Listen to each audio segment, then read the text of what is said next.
It's time for media meltdowns, and the leftist media is struggling with the death of Iran's Supreme Leader Ali Khamenei. Let's start with the Washington Post and its obituary of the murderous dictator, describing him as having a bushy white beard and an easy smile. Very cute. Goes on to say Ayatollah Khamenei was known to be fond of Persian poetry and classic Western novels. And how sweet is that? That is certainly one way to describe someone behind mass killings and suppression of women. What about the New York Times? Well, the New York Times has this headline: Ayatollah Ali Khamenei, hardline cleric who made Iran a regional power, is dead at 86. OK, I think US Senator Tim Sheehy made the right edit suggestions posting on X. New York Times got the headline wrong. Let me help. Radical Islamic terrorist who murdered thousands of Americans got what he deserved. That is a much better headline. And let's look at Australia's taxpayer-funded news. ABC's John Lyons has had a meltdown over these strikes against Iran's Islamist regime. Here he is, reacting to the initial statement from Australia's Prime Minister that Australia stands with the brave people of Iran in their struggle against oppression and backs this operation. And apparently, well, that's a bad thing. That is political propaganda.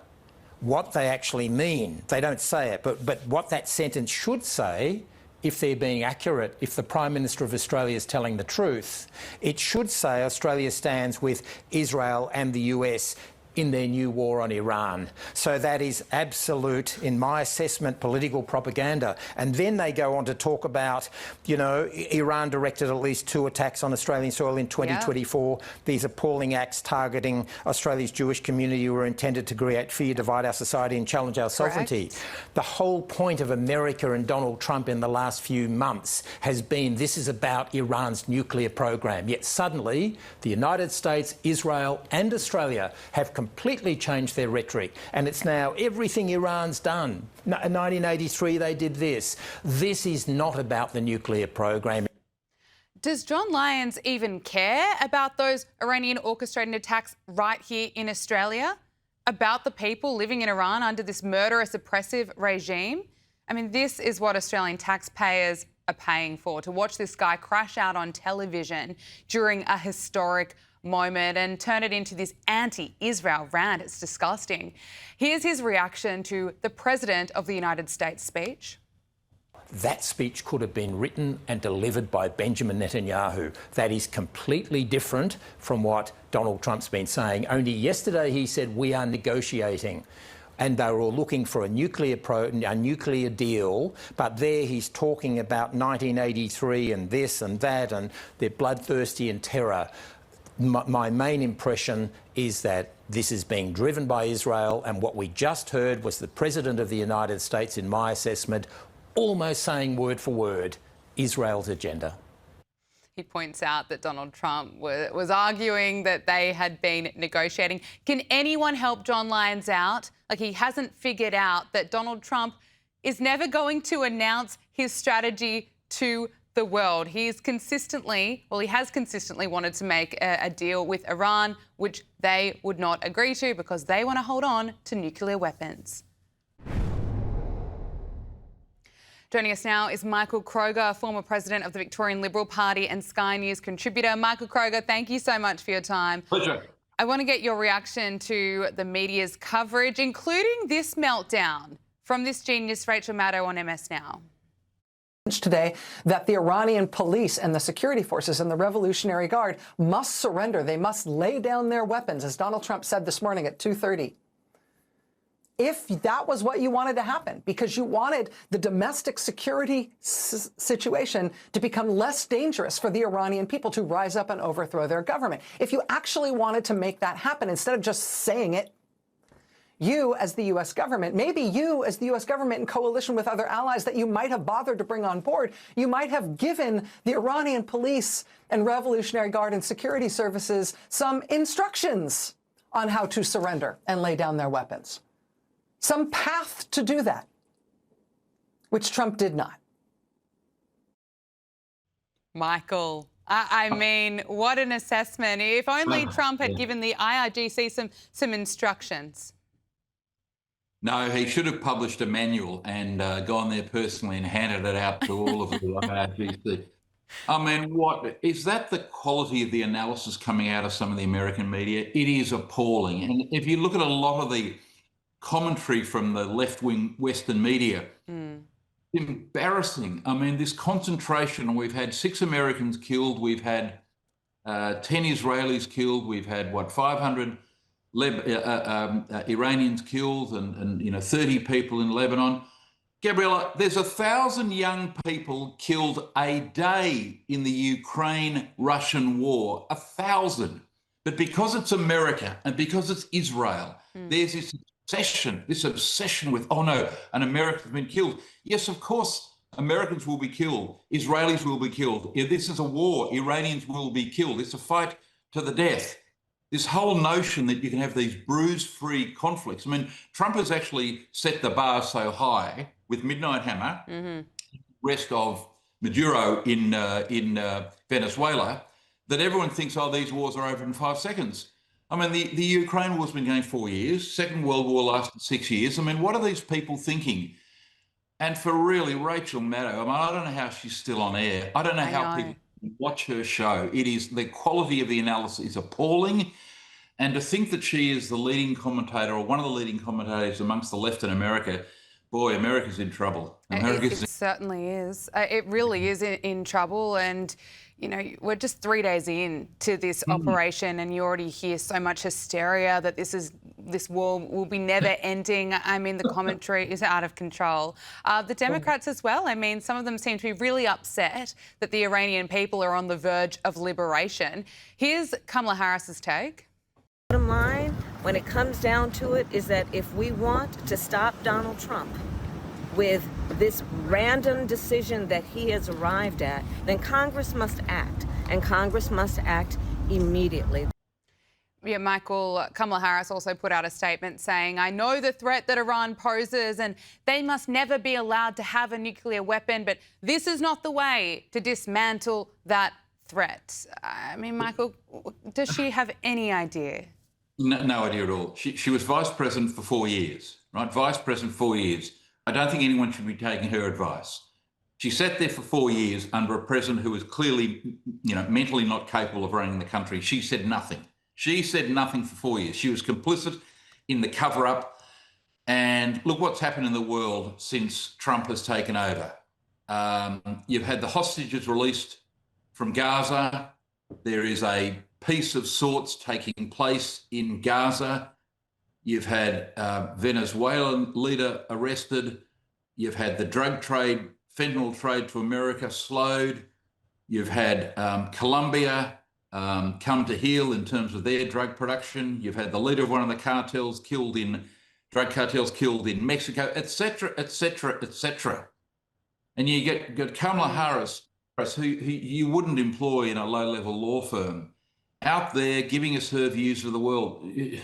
She's a disaster. The Democratic Party, one of their problems is the quality of people in the Democratic Party is so bad. Ilhan Omar, Schumer, Nancy Pelosi, Kamala Harris.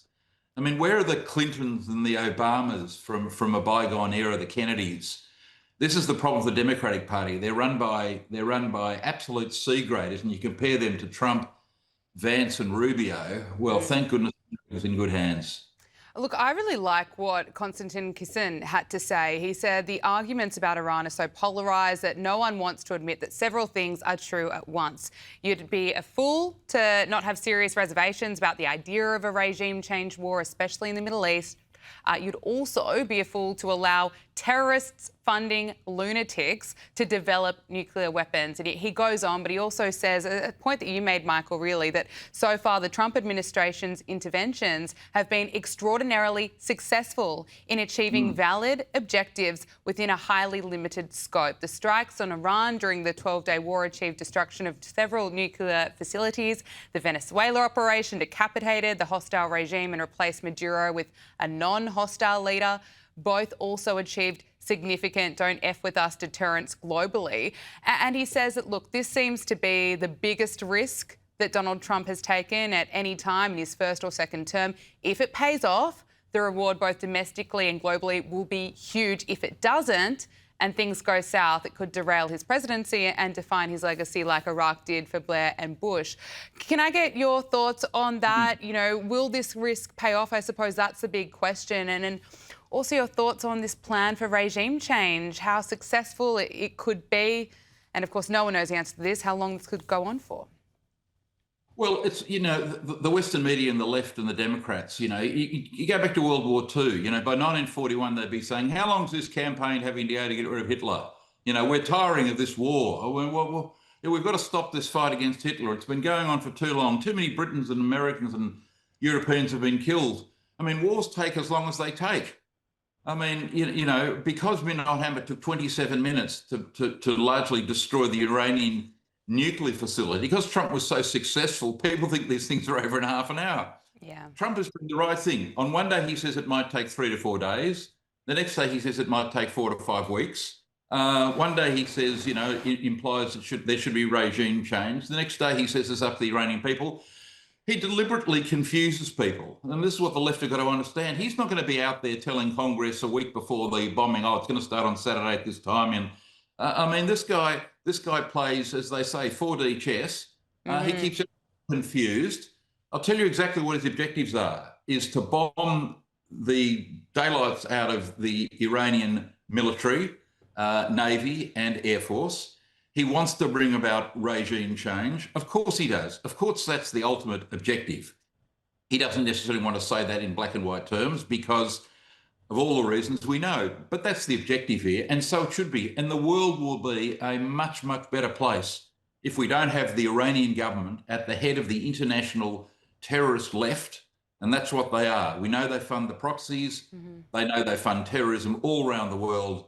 They started a war with their own allies, the Gulf states. I mean, they've handled this very badly so far, the Iranians. So you would expect there to be regime change. It might take a week, it might take 6 weeks, it might take 6 months. But that's the objective of the Americans, and it will be successful in due course because the world can't tolerate being at war with Iran. And for those MAGA people and that clown Tucker Carlson who sort of say, oh, well, you know, Trump said he wouldn't start wars. He's not starting a war. He's finishing one. Correct. This war's been going against Iran. It's been going for 4 decades. Yeah. Right? They've been saying death to America, death to Israel, death to Britain for 40 years almost. So he's not starting anything. He's ending a war that Iran has had deliberately, actively, subversively for 4 decades. That's what President Trump is doing, yeah. And what's the US's next objective? Of course, we've seen the action taken in Venezuela. We're now seeing this action being taken out in Iran. What's next? Is Cuba next? Well, Cuba's next. Yeah, Cuba will fall. And, you know, you go back to Iran for 1 second. There's 90 million people who've been held hostage by this group of Islamic terrorists for almost 40 years. You know, by an accident of birth, we're lucky enough not to have been born in or have to live in Iran.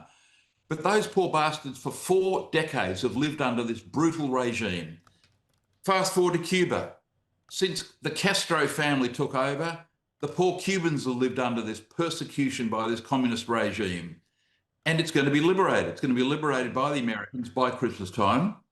It'll fall. And again, the world will be a much safer place. If you've got rid of the Venezuelan government, the Cuban government, and the Iranian government, well, I mean, what a wonderful achievement that will be for Trump. And as far as Venezuela is concerned, no, he hasn't got rid of the regime, but you can bet your bottom dollar there will be elections in Venezuela within 2 years, and that Venezuelan government will be swept from office, and they'll have a pro-American democratic government in Venezuela thereafter forever, which is what they're going to have in Cuba, and in the next few months, that's what they're going to have in Iran.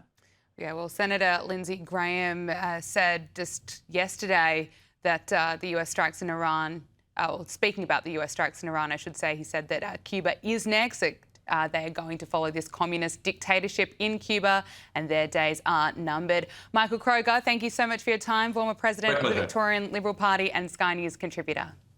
Thank you.